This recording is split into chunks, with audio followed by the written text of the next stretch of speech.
Hey everyone, and welcome once again to Wizard World Virtual Experiences as the crowd emojis wildly. Let us see it, whether you're watching for free on Facebook, Twitch, or YouTube. Applause in the comfort and safety of your home. Make some actual noise, but we can't hear you, so show us your love via those emoji buttons. Give us those thumbs up, those hearts, all those funky things you can find out and use on Twitch. We are streaming this panel to you completely free and live. Again, bringing that Comic-Con life to the comfort and safety of your home. This panel is free, but just know that there are some paid experiences you can interact with it as well, with this amazing cast we're bringing out in just a few moments from Starship Troopers. Head to wizardworldvault.com. Again, that's wizardworldvault.com to purchase those one-on-one chats, those autographs, those video recorded messages. We know times are tough, but it's not a nice time. The holidays are coming up. Treat yourself or a loved one to one of those amazing virtual experiences. Again, you can find out more about that at wizardworldvault.com. Additionally, on the vault, we haven't had a physical convention in a long time, but we want to support all of our favorite artists and vendors. They are out of work and out of selling their wares. So there's a lot of them as well on the vault. So definitely check out all that signed memorabilia, those works of art, those cool Funko Pops from all of our favorite artists and vendors at wizardworldvault.com. I'm so excited for this. I am a born in the 80s child, teenager of the 90s. And so this movie was perfect timing for my age. And I know it was for many of you, and it has continued, and the legacy has stayed with us, which is why it's still relevant today. So I'm excited to bring out these cast members right now. Let's start. All three of these actors have done countless films, television shows, voiceover performances. But here at Wizard World, we like to shout out our favorite nerdy credits for each one of them. You know him from Sleepy Hollow, Tarzan and the Lost City, and Alita Battle Angels. He is also Johnny Rico from Starship Troopers. Let's hear it for Casper Van Dien. All right. Yeah. You know what to do. Welcome to the Roughnecks. Yeah, Casper. You look good. You look like you haven't aged a day since '97. Looks like Rico's painting on the wall up in the attic. Nice. That's so awesome. Thanks for joining us today. We have folks tuning in from around the world right now. I want to shout out a couple of we have the Netherlands in the house, New Jersey, Pennsylvania, Texas, Oregon, Washington, New Orleans, Queensland, Australia in the house, St. Louis, UK. We are excited to have you here. Where are you currently zooming in from, Casper? I'm zooming in from Florida, but I have family in the Netherlands and family in Jersey and Pennsylvania and in Tennessee, and so that's awesome. Yeah, very nice, very nice. This has been so cool. We've been disconnected by this pandemic, but these virtual experiences have been able to connect everybody. So I know I speak on behalf of all the fans, just saying thank you for taking some time out of your Saturday for hanging with us. Let's bring everyone else out here. We know her from Beverly Hills 90210, Johnny Mnemonic, one of my favorite horror franchises, the Saw franchise, Star Trek Nemesis. She plays Diz. Let's hear it for Dina Meyer.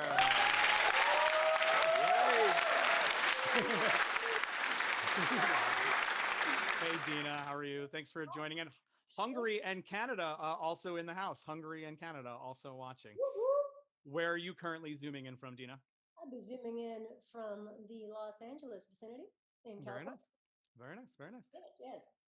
Derek's J just said, Rico's Roughnecks forever. Let's bring out one of those Roughnecks right now. From The Frighteners, Tomcats, from Dusk Till Dawn, the series, The Predator, American Horror Story, Stranger Things. He plays Ace. Let's hear it for Jake Busey.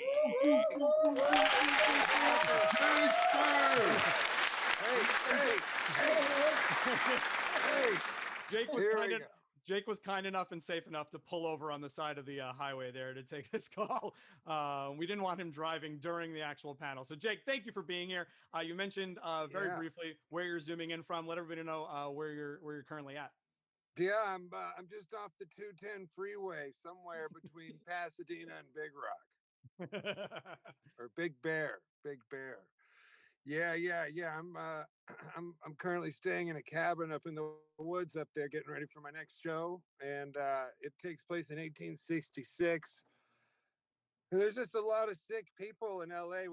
Not even necessarily the corona thing, but it's like that time of year where the seasons are changing, and a lot of people I know, especially those that live in my house, suddenly are coughing and sneezing and hacking, and I'm about to go on this endeavor that is well, if I'm unable, then the whole thing shuts down. So I've been really careful, quarantining in a tiny cabin in the woods with my dog. And so we had to do a little run down to the city Yes, today, there he is. and now we're just chilling. There's old Callie.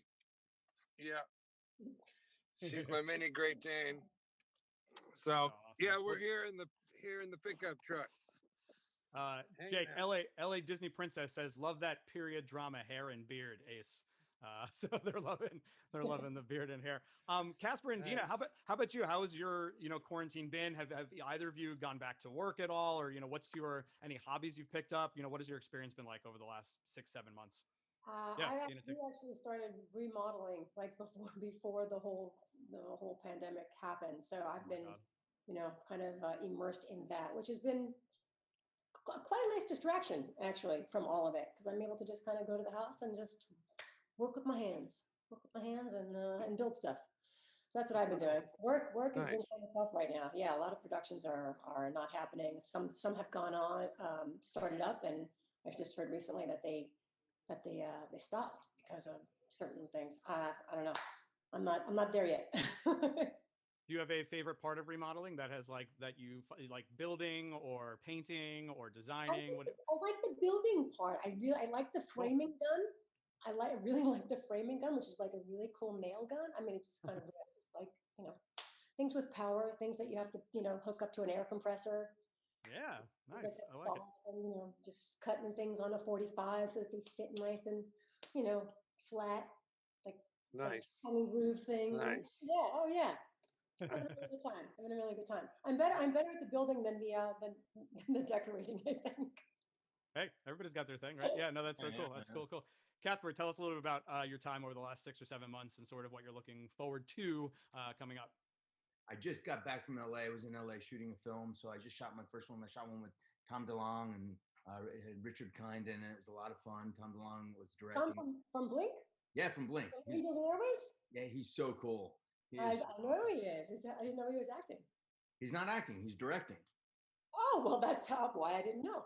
He wrote and directed this film, Monsters of California. It's a lot of fun, and I just got back from that. It was my first project in 8 months. So the I had gotten back from England just as all the quarantine. I was like the last plane. They said that they were gonna block all the people from coming, but then they still were letting American citizens in, but they stopped. I was the last day, so there's a lot of people panicking that day in March, and then I hadn't worked again until like last month, or I literally just got back from that. Yeah. And that was an absolute blast. I was out there for 3.5 weeks. Nice. Great. That's so cool. Well, let's get to the film. That's obviously why we're all here today. You've had such successful careers after this film as well, and so we've continued to follow you and be huge nerds. But this is a sci-fi legendary movie, and you all became sci-fi legends because of this movie. Obviously, Paul Verhoeven, genius director, Edward Neumeier, the writer. Talk a little bit about the legacy. I'm sure you've heard this question before, but at the time, it came out and nerds like me like totally dug it. Took a while to get going. Now there's 3 live films, 2 animated films. There's talks of like new series coming out. I'd love to hear just a little bit about just sort of the legacy of the film itself. Go ahead, Casper. Yeah. Casper's like, what are you talking about? Yeah. we were thrilled to be a part of it. All of us, we had so much fun. I mean, it was ridiculous. And when we first saw it, we were all just sitting in there thinking this was going to be a huge hit. And we were surprised and kind of shocked when it went over people's heads. Yeah. Where it was something that it just looked like a no-brainer. I mean, Paul Verhoeven had Neumeier, who wrote it and also wrote RoboCop, and Paul also directed it. And then you had John Davison and Phil Tippett, all the same guys. So we were just thinking, this is the same satire, same sense of humor.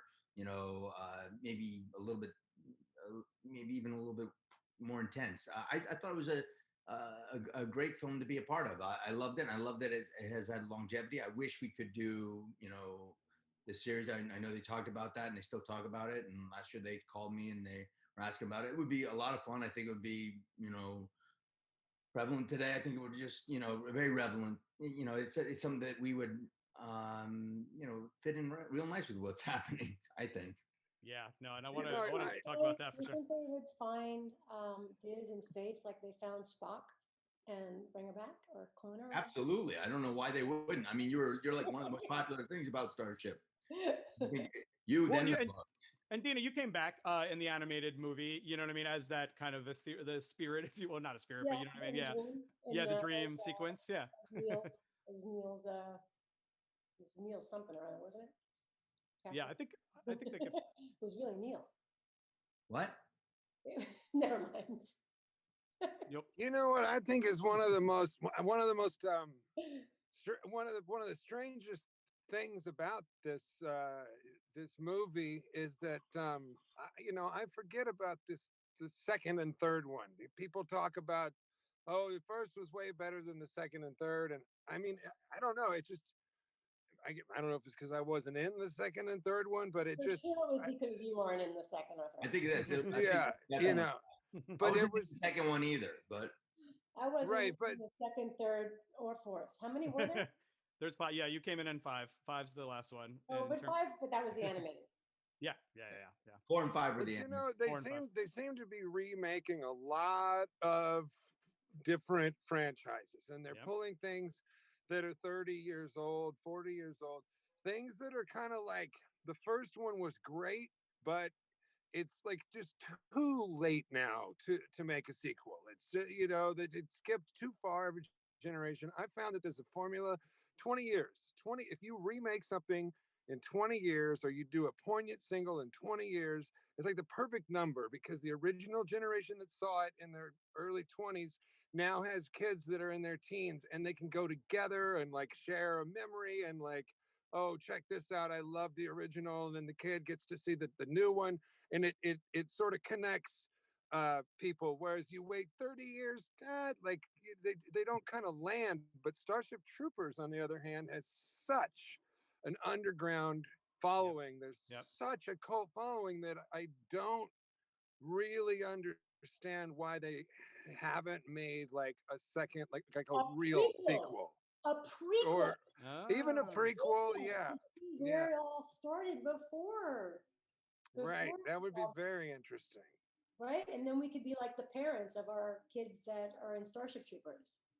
oh, there we go. There And we we go. can see how things had changed prior to the births of the mobile infantry and or fleet Right, and Well, or it right. is one of the most interesting parts of the movie is the world, right? I mean, that's what we've kind of fell in love with, is that just like kind of dystopian future, very like military based government, right? Where only the citizens get to vote. But yeah, like how did we get there? What was how the did we get there? storyline? Yeah, before that. Big Willie B says, I grew up with this movie. The first time I watched it, the satire went right over my head. But every time I rewatch it, I pick on something new. Obviously, Paul was making a bold statement at the time. It was, it was a satire of a militaristic government, but also celebrated it at the same time. What was it like? We also have a fan. Let me see where they went. Oh, that's Nomad Actual 9047 said this movie actually made me want to join the Navy. Only killed one bug the entire time. So they actually joined the Navy because of the movie. So I don't know. What was it like sort of Funny. seeing, both sides of it throughout as it's played out? It sort of kind of pokes fun and is a parody, but then also kind of celebratory as well of that sort of militaristic lifestyle. Casper, you want to kind of kick off there since you were the head of it all? It's always been fascinating for all of us to see how it was has this movie was embraced by both the left and the right, both the Republicans and the Democrats, and both of them would claim it. People would come and say, Bush really loves this movie, and then they'd say, Clinton really loves this movie, and they had these different things that people would come, different people up in there. I was on a plane. I rode with Carl Rove. Actually, it was interesting. He was telling me how he was the hugest Starship Troopers fans, and I was just blown away. I'm sitting there just not expecting this, and then having this conversation with someone. And it's interesting because the thing about that makes Ed Neumeyer and Paul Verhoeven so smart is that they can create something that will get people to discuss it and people to feel like they can relate to it from their point of view, which is interesting. So you get both sides of the point of view, and it's embraced by both Greenpeace and military guys, and I think that's awesome. I think it's super. I think it's incredible when you can create something that gets people to talk, and that's the biggest problem I think we've had in a lot of political areas is people don't want to discuss anything anymore. But this movie at least got people talking and saying why it was theirs, and they could fight over it, but then they could also just love the movie, which was fun. Yeah. Yeah. I was in Toronto at the film festival there one year, and I wound up in an elevator with Maya Angelou, and she said that her favorite part was just seeing the bugs explode and the gore and the blood. That's awesome. No, I'm kidding. I'm kidding. That would have been awesome. That would have been. Oh my God, that would have been so cool. We're gonna clip that, Jake, and put it on, and it'll feel like a real story. That'll go. Oh no! No. I'm just Oh kidding. no! Oh boy. Dina, how about you? Any sort of reflections at the time? Any military people or non-military people reach out and as fans and just be like, "Oh, I love it because of this," or "I love it because of that"? Oh gosh, I mean, I got a lot of fan mail. I remember from guys in the military, a lot of them, and I bet you did. a lot of them had said that they would have loved to have fought side by side with Dizzy. So I got that kind of stuff. I didn't hear about Bush and Clinton, and that kind of stuff, or Maya Angelou, or. But I got some cool fan mail from a lot of dudes from the military, so that was kind of nice. Yeah, well, That's I mean, great. The movie was also pretty progressive in the sense of just the co-ed shower scene, which everybody always brings up. You know what I mean? But not because of just the sheer nudity, but because that was before the military had even like sort of allowed a lot of that to kind of happen. Or women in the military to serve on the front lines. Yeah, which is crazy. Yeah. Yeah, I mean, what was it like knowing that they were that Paul was pushing it? Yeah. Well, but it wasn't about sex. It wasn't about gender. It was about we're soldiers. We're soldiers, and that's it. And there was no and that was why it was so important that that scene was there. Because believe me, I've discussed it with Paul. I'm like, do we really need to do this? And it's kind of important. It's kind of an important scene. Yeah, well, it really does show that we were just. Really, my character was 01662364-5679, and not really Ace Levy. We were just numbers. We were just in good and awesome, hot mobile infantry men with the guns and the guns and the guns and all the things. Paul Varga, to kind of go back a little bit in terms of like the start of everything, Paul Varga, who's watching, wants to know, how many times did you have to try out Reed for the role before you got the part, or just, generally about the audition process for this particular film? Well, Dina got it first, right? Dina, you were the first. Yeah, actually, yeah, I did. I read the script, and the audition was originally for me to read for the role of Carmen, if you can believe that. Yeah, so I had the audition and said, read for the role of Carmen. And once I read the script, I just found myself gravitating more toward the role of Dizzy. And I asked my agent if it would be okay if I went in and read for her instead of Carmen. And so they were like, yeah, give it a shot, whatever you want. So I went in and met with Paul, and it was the jump ball scene where I smacked Rico in his head, and I told him he was drifting, and it was that. Yeah, I just don't think I could see Denise Richards doing a flip 6-3 hole on the jump ball court. I don't see it. But anyway, that was the audition scene, and I think I went to smack the casting director, and then I kind of rushed Paul, and I kind of gave him a shoulder kind of thing, and I don't know, I guess that he just was convinced that I could play Dizzy, and so that's what happened. It was a one-shot deal, really. It was one and done. Everyone's shouting out Dina Dizzy. Tom Durante said Casper should have picked Dizzy from day one. Well, people are still upset 23 years later or whatever. I didn't write the script. I mean, it wasn't me writing it. Rico. I think they mean Rico. Yeah, Casper, Jake, kind of auditioning for the movie, audition process for this one. Jake, go ahead.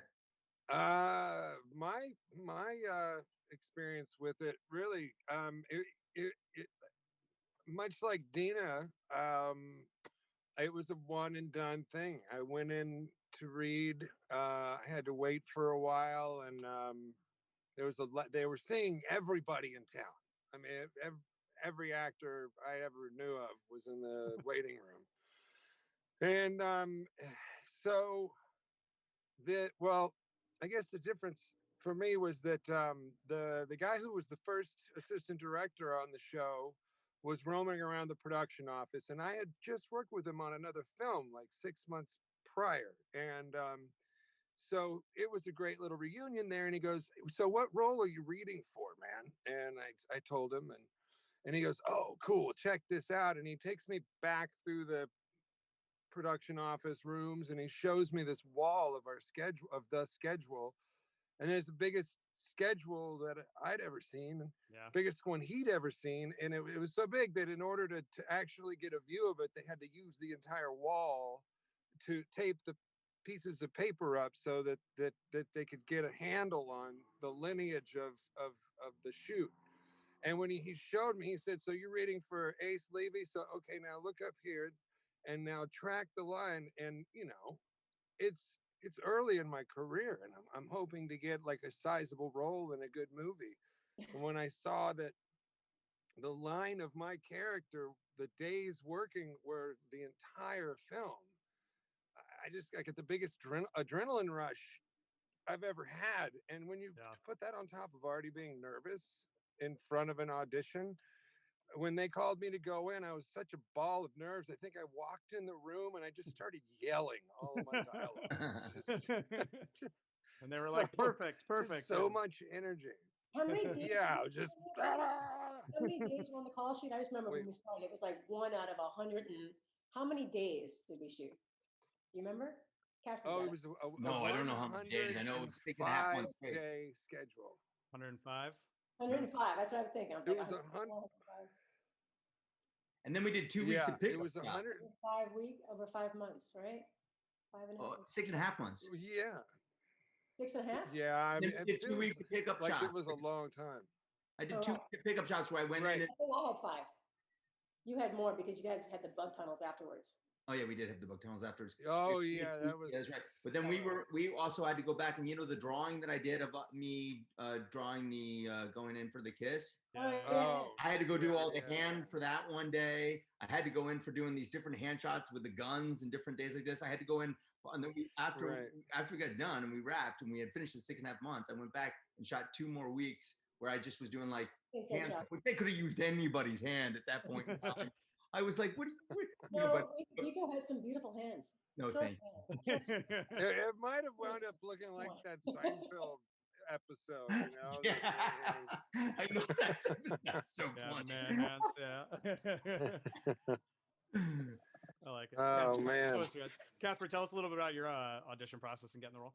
I walked in the audition, and like Jake, I saw everybody I knew in the whole world. And somebody told me that Donnie Wahlberg had wanted the role, and I was sitting in there, and I was flipped out by the amount of people. And I just was at Comic-Con 3 years ago with Nathan Fillion, and we were up in Hall H, and we were promoting this thing we did, Con Man series together. And he gets up and somebody goes, "What's the one role you wish you'd gotten?" He goes, "Well, it's funny you mentioned that because I really was up for this one role, and I lost out to this actor." And then he goes, "And I've always been pissed about it." And he goes, "He was up for Rico." And I was like, "No way. I didn't even know." And Dina knows Nathan, and I don't know if Jake, I don't know if you know him too, but he's a very different Rico. He's a great guy. He would have been amazing. I mean, he's like, I've known him for forever. But he came to the Starship Troopers premiere. I have a picture of me holding him and then him holding me at the premiere. Because we were really poor guy, just rubbing it in his face, man. I didn't even know. He didn't tell me back then. Whatever happened to that guy?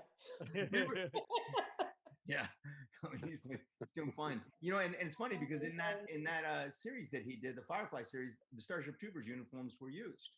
So, that's he at least got to wear the clothes. Yeah, the Federation, their Federation had our Federation uniforms on. So were they altered at all? Maybe the world's what? Were they altered at all? Or were they exactly? They took the exact same. They were altered for the Power Rangers, but they were exact same thing. The same thing with that one movie that Gary Sinise did when he's an alien with Madeline Stowe. They also had our uniform. Those are the mobile infantry outfits. Yeah, always. I always see them and fans point out to me sometimes. Recycling them. Yeah. Jake, we lost your video for a second, so I don't know if you tapped your screen. It looks like you're still on the call, but when I auditioned for it, I went in and I went into the office and Ed Newmeyer invited me in. I did some moves with one of his muskets. I asked him if I could pick it up because I had gone to military school, and then he made a phone call. I went out and Paul Verhoeven came out with this little soccer ball and he puts it down, looks at me, puts his foot on it, and points to me and kicks the ball at me, and he goes, "Come on!" and I kick it back to him. We kicked it back and forth, and then Alan Marshall, who was the executive producer, walks out, and I kicked the ball and went right by his face, right into this. In the room that we were in, Dina and Jake might remember this. There was a filing cabinet right there. I put a dent in it, and Alan used to say to me, he used to go, "That's the dent you put in." But I almost hit him in the face, and then Paul goes, "Come on, let's do the audition," and I was all sweaty, and I was like, so I didn't have time, as an actor, sometimes you're preparing, but I didn't have any time to prepare. I just went in, did the scene, and then that's how I got it. And you got it because he loses. I think so. He's a smart man. He knows how to do things to throw us off and get us into place. But we also had to do a test because he had a deal where Paul Verhoeven had a deal. I mean, he got Dina Meyer. Dina Meyer was the first one cast. She's it. She was the first one cast as Starship Troopers, and everybody else was cast around her, basically. And for me, the studio had a deal where they had to do a couple of screen tests, and that was for Carmen and Rico. And so they wanted Paul to have a couple of screen tests, and he just wanted me and Denise Richards. But they insisted that he do a couple screen tests. So we went in one day for a screen test. We get in there for the screen test, and I think they made it part of one DVD or something at one point in time. But I get in and I go, "Paul, where's the other? Who am I auditioning against?" And he goes, "They want a couple of screen tests. So I've got you and Denise." So basically, that was the couple. That was the two. Yeah. So I think they meant a couple guys for Rico and a couple guys for Denise, but I didn't audition against anybody for a screen test. Maybe there's. I remember when you were doing that. Maybe there's one. I was when I had been I think I was going to a wardrobe fitting or I don't know what, but I was brand newly cast, and I was walking through the studio. And I believe it was on the stage that ultimately became the Bug Tunnel stage. And you guys were standing there face to face as if you were in a conversation, and the cameras, and I stopped and watched, and it was the most arduous process in the world. They were just switching lights and switching filters and just having you stand there. And I was like, "Oh, trying to find the right filter to make you even more beautiful, both of you." It was a little softer lens, too pretty. He just I want to make the blue look blue. It's that poster shot. That poster shot of Casper like turning and screaming. That was the hero shot right there. Oh, puppies. There's the new star. Yeah. The fans are loving the conversation. Derek Favaro says, favorite movie of all time. Inspired me to name my barbershop after it. It's called Roughnecks Barbershop. So all right. lots of fans out there. You talked about the massive production schedule. One of my favorite things of Starship Troopers, and I think Jurassic Park was maybe one of the first ones to start doing this with that mix of practical effects and CGI, and Starship Troopers really just picked it off. I rewatched it again this week for this panel, and it holds up in terms of the effects, and I think it's because of those practical sets, those practical creatures mixed with the CGI. James McDonald wants to know a little bit about that, just like the special effects, and what was the hardest part of going up against these CGI bugs in this like real practical world. The hardest part, I think the shots that Paul set up with all of us packed in the screen, where he had it was me, Casper, Jake, and 10 other people very close together shooting on Marita rifles. The fire came out. It shot out like a foot to the side and like a foot and a half out to the front, right? The fire, Jake.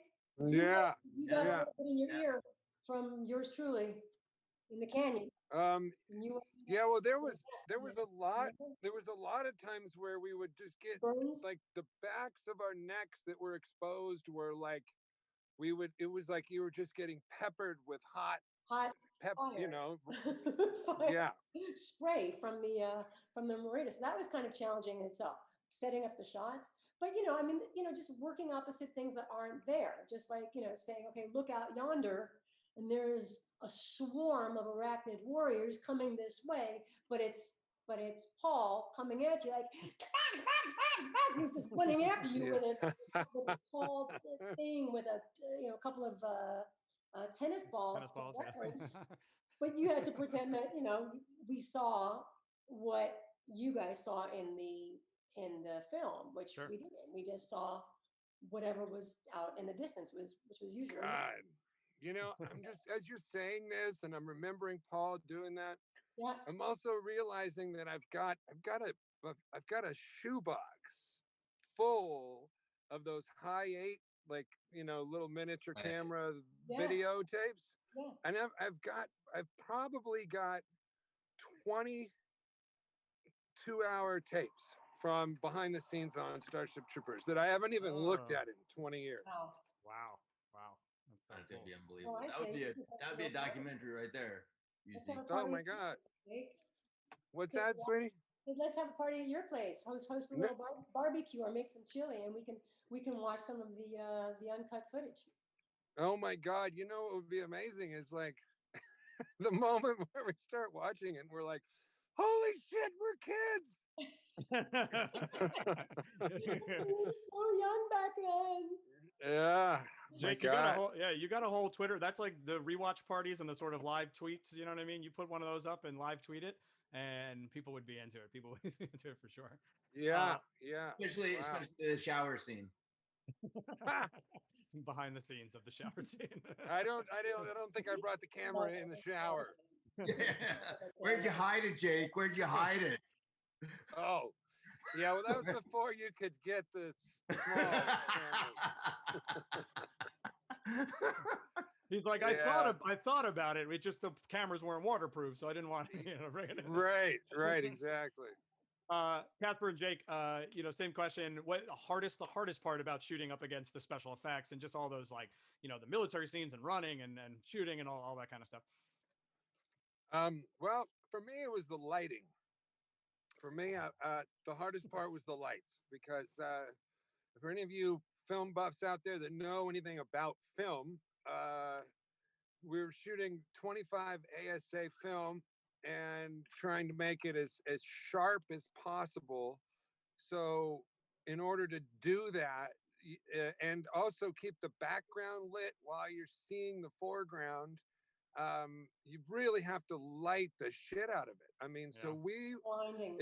if there was 3 of us on the wall shooting at the bugs, what you really had on the other side, like right in front of us, was a camera team on a crane with a ton of plexiglass Lexan protecting them from the pepper of the guns. But then each one of us had our own 18K lamp Oh my God. fucking blowing in our faces, which is like the heat of the sun and the brightness of the sun 8 feet from your face. I mean, I was so much weight on that show. And for anybody that's watching that has light eyes or is fair skin, you Like know Jake. that we are Jake's all of the above. But I remember Jake. Do you remember that he would have us, because we were all squinting, that he would have us like put our glasses on or close our eyes and look to the sun just to get the eyes used to it, and then there'd be like they'd just start rolling the cameras, and then you'd open your eyes. yeah. Oh yeah, it was a whole routine. Yeah, we had a lot to deal with it. You don't normally have to deal with when you're on a shoot, but it was bright and hot. Yeah. Casper, you mentioned you lost a lot of weight on the film. Any specific sort of hardest moments from the whole shoot?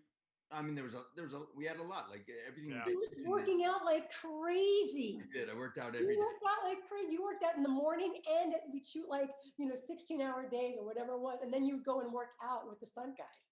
Yeah, well, Garrett Warren, who had broken his foot in 9 different places.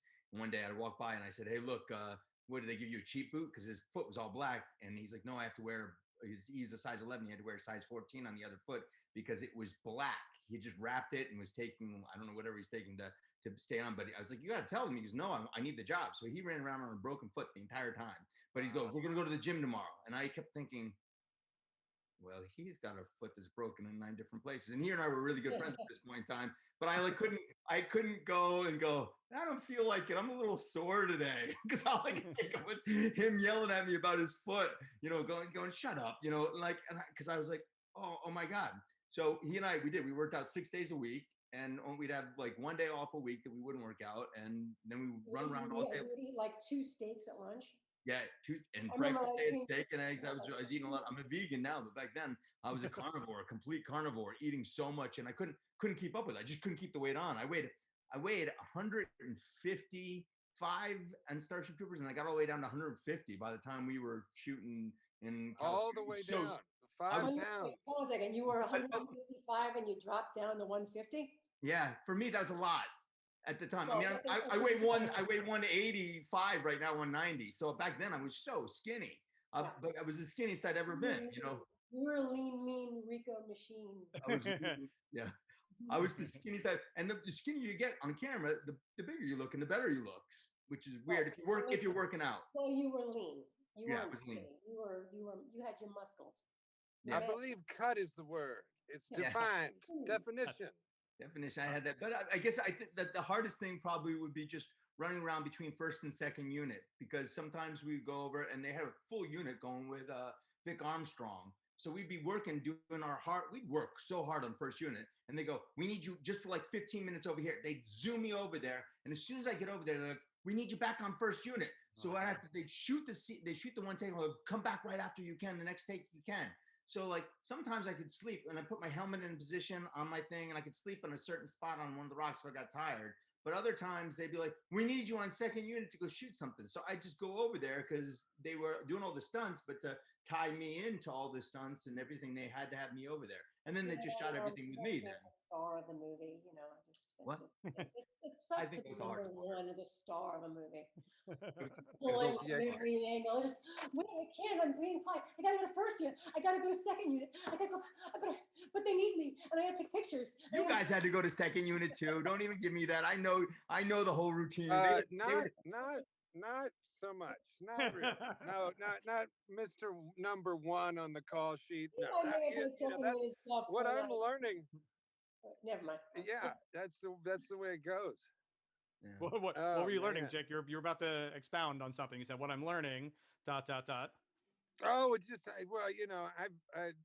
I'm getting ready to do something where it's experiencing what that pull and tug is like when you're the number one person on the call sheet, and it's and then there's suddenly this response. Like I've been waking up every night at 3 a.m. with these panic attacks because I'm realizing like, if I fuck myself up at all, if I get sick, if I get a cold, if anything happens between now and the next day or two when we start shooting, and we've been waiting to start this movie since mid-March.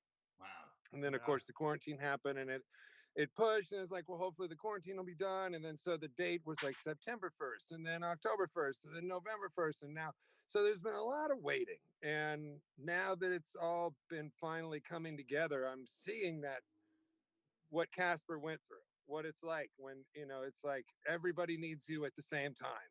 And it's a big responsibility. And this is a small movie. So I to imagine what Casper would have had to go through with $125 million budget movie is, it's a lot of pressure. Now I know I had such a stick up his ass. What's that? I was gonna segue into a very nice. Painful. Yeah, Jake. I was gonna segue into a very nice statement about how the camaraderie seemed really nice on set, but now it's clear that it was just fabricated for the movie. No. Well, the only thing I'm mad about with Casper is that he left town, because we've been working out together for the past year and a half. And it was a great 2018 into 19 and almost all of 19, and then they left town, so I don't have anyone to work out with. But we had a lot of fun. It was a great. I'll work out with you. Aw, look at that. You want to come dancing? This is the thing I was gonna say. You're gonna make. Oh my God, I want to see that so bad. Jake, please go. Jake, please go. When Jake, the gym opens up, please go. and the class is back on, you'll come. Could you imagine me knocking over all those people in their dance class? You're so graceful. Right. Oh, Yeah. Dina, bring Yeah. Thank you. and Dina. All you have to do is bring the camera in to get revenge on Jake filming all the behind the scenes on the film. No, he'll make so many new fans and friends. I want to talk a little. I want to talk about the other cast members. There's a lot of people are talking about Clancy Brown right now. JD Smith, Digi artist. How intense was Clancy Brown? But I mean, my gosh, Rue McClanahan had a small part. Dean Norris was on the thing. Seth Gilliam, we talked beforehand. You know, a lot of these. Gilliam, sorry. Talk a little bit about the cast and just some of your favorite, you know, other cast members on the set shooting. Oh, Marshall was really fun. Remember Marshall? Marshall Bell? Marshall Bell was awesome. Yeah. He's awesome. Love him. I follow. Do you follow him on Twitter? Yes. Yes. He's amazing. He's funny as hell on Twitter. Oh my God. He's awesome. great. But yeah, who else? You know, I really had fun with Seth Gilliam. I mean, I felt like I really connected with that dude on a serious level, and it was really a bummer that he's a New York dude, and I'm not, and we, you know, we're 3,000 miles apart, so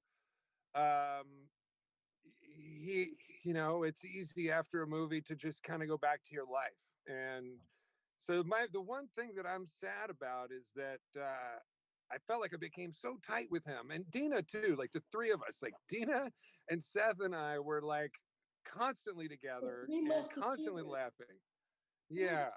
Musketeers. Yeah, and I miss the fact that he just, you know, lives in New York, and so he's another cast member that you know really got along with, and you know, I'm still really good friends with Patrick and with Denise, and I've worked with them, the two of them, more than these two jokers, unfortunately, you know. But they're great, and I just keep working with them on little shows and stuff. And he's not here today. Yeah, Patrick's always working. You know, I'm still good friends with Patrick and Seth. I'm still really good friends with both of them, and you know, and every once in a while I'll talk to Michael Ironside, and people mention Michael in the chat too. Yeah. I still see him around, and I still run into him. But Ed Newmeyer, who wrote Starship Troopers, and I are really tight. I was just talking to him yesterday, actually. I mean, we talk almost every other day. He's been one of my best friends since that movie. He and I just really clicked, and I love him.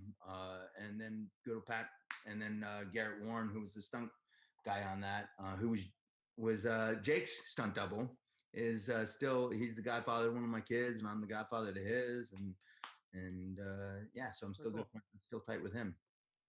Man, you know, you and Ed ought to start writing a series. He did start that with good old Robert, you know, but I don't know what's going on. But Sony's dropped the ball on that. I gotta call them again. They had a change in the guard. They had a changing in the guard. People want it. And you know, I always tell the fans, you know, the power of Twitter fingers and those online you know, petitions like goes a long way. I feel like for studios these days. I think that the mistake with all the sequels, I mean, obviously they didn't have enough money, so they were really, that people were just struggling with whatever they could, and they tried to do the best they could with all of them. I wasn't in the second one, I was in the third one, but you know, they had small budgets, and I wasn't the big lead in the third one either. I was just, you know, it was like a cameo basically. The main thing for all of these things is that they missed Dina and they missed Jake. Jake should have been a part of it. I have no idea why he wasn't, and I was always miffed when they didn't include the people that survived, or even bring back somebody who died, you know, because there's especially somebody who's beloved like the Diz character was. But Ace was I mean, seriously, that's why in number 5, when he said he put you in, it's because he just loves that the fans love you so much, and he loved that worked, so that character. And I never understood the thing, and I've always said, why are we not having Johnny's best friend? Because you know, next time you talk to Ed, tell him to work on a prequel. Yeah, I should. I mean, I talked to him. I'll be talking to him either today or tomorrow. But you know, he's it's not up to him. Sony tells him who they want and stuff, and he tries to write it, and then they tell him what they don't like. I saw for Starship Troopers 3, just so you know, I saw 7 drafts of that, and there were different characters. And then I kept bringing back different words for him and different characters, and he wrote characters out and wrote characters in, and he tried to do things, and it was they at one point in time they were gonna try to get Neil Patrick Harris back in. It's so surreal what they did and what they didn't do. But Sony has they have a the way they do things because studios are very strict with how they do it. So I don't know. I think it would be amazing if they actually did it properly and paid tribute to the series and just the movie by doing a series that really tied into where 20 years later or whatever it is, and then we're in the Starship Troopers world we have now. I think that would be a lot of fun. Yeah, people are blowing it up in the chat right well, now. whatever happens with it. What are they saying? What are they saying? They're saying, yeah, if you want a Starship Troopers retcon sequel, we talked about that. Ace could have been a ghost after Dizzy and just say, "Hey, still got to kick me around." We're writing things. Yeah, right but now. here I gotta say one thing to that is there's a big misconception. Yeah. In like one of the last shots of the film, We're together. I come around the corner in the spaceship, putting my helmet on, and the voiceover guy is like, "And the fight continues with soldiers like Private East Levy," and like I'm putting my helmet on and I run off screen, and then I come people right think after I you. We're died together. because they never. We're together in that scene. Yeah, right. We're literally together in that scene, and it's like we should have been. It's never made any sense to me. And then like he tried to do the thing with you, Dina, because it just made sense to people, and I thought it was a really cool. Because at first when he first told me he wrote you in, and I was like, how are you gonna do that? And then when he did the dream sequence, I thought, oh, that was really kind of a cool idea. So it's like you don't know what it was. I mean, it's really interesting. So there's lots of ways to do things that the fans would appreciate in a live action, I think, thing with us in it now. I mean, they could always do the reboot with young kids and do whatever they want to, but they could also do one with us as is if they wanted to. I think we'd be up for it. I mean, it's love. I know that Jake has the tattoo to prove it. We got the real one. You're gonna bring that out, are you? You gotta get the guns out. But Jake actually he's gone and done. See that poster up there of Johnny Rico? He's got the death from above. Jake's got that. And this is the Paul Verhoeven trilogy there. Yeah, that's a beautiful set of posters. Right now. You know, if I felt like if I'd have done this earlier in my life, it would have been kind of cheesy. But now that I'm an old man, and this is like a part of my life, part of my history, and part of what most people recognize me for. Welcome to the Roughnecks. I thought, what the hell? Let's see. I'm having I need a third hand here is what I need. Hang on. I'll use the steering wheel. James Mann is saying they could bring Xander back as a hybrid brain bug. There's a lot of good ideas flowing. I love him. We love him. Yeah, he is a hybrid brain bug. He totally got his brain sucked out like every guy. So, if you can see. Show us. There it is. Oh, nice. Go back a little. That's from above. He got in the exact same spot too. Yeah, he did. Yep. And the net is not quite done. We got to get the color popping more, but that is an arachnid warrior. That has the background and a drop ship and all kinds of shit. So it was actually started as a cover up. But so yeah, now I got my Starship Troopers arm. That's so right awesome. there. That's so awesome. Nice. Well, if that doesn't tell you that there's love for the series and the cast would come back, I don't know what would. People are saying it. Gandalf Gray says you guys are badass. Starship Troopers is one of my favorite films. People are saying that's awesome. Let's do this. A direct sequel with mentors, like you guys would be the mentors for like the new recruits coming up. JD Smith. Yeah, totally. New class, the new class type of thing. Well, this has been Casper. They want you to say, I'm from Buenos Aires, and I say kill them all. Since I'm from Buenos Aires, and I say kill them all. I say you're rude. That's really mean. Don't kill all the Buenos Aires. Don't kill all the Buenos Aires. Don't kill all the Buenos Aires.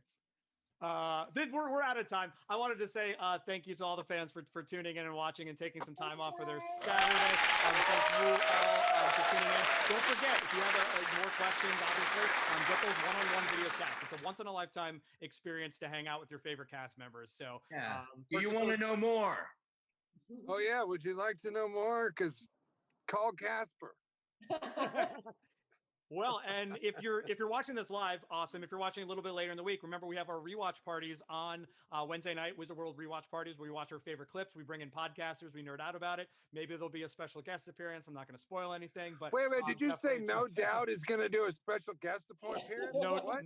No doubt is going to be there. Wow. Michael Ironside said he's coming. Wow. So yeah, everybody's going to be Nice. there on that Nice. date. I love it. Final shout outs to the fans that are watching. Again, hundreds of people watching from around the world. Let's just go around the room one more time and then we'll wrap this up. Jake, why don't you kick things off? We'll go we'll start. Yes. All right. I'm Big Juicy. I played Ace Levy in the movie. Love you guys. Thanks for tuning in. Awesome. Thanks, Jake. Tina? Hey guys, I was Dizzy. I'm so glad you were able to join us today, and I'll see you out on social media. You know what to do. Very cool. And Casper? Casper, Johnny Rico. Welcome to Rico's Roughnecks. Hoorah! Hoorah! Jose Mesa says, let's kill some bugs. Give it up one more time. Let's give one more round of emojis for the cast of STARSHIP Troopers. It's here for Casper, Dien, Dina, Meyer, and Jake Busey. Jake, yeah. I like that name. Jake Busey. You can Jake, yeah. Stay tuned. We have the cast of Land of the Lost coming up next. Baywatch tomorrow. We have pinup cosplayers that are raising money for veterans. So speaking of the military, come check that out on November 9th. Last Man Standing with Bruce Campbell, the cast of Pirates of the Caribbean next Saturday. And we'll see you next time. On behalf of Wizard World, I've been your host, Mike G. We'll see you next time. Happy Saturday, everybody.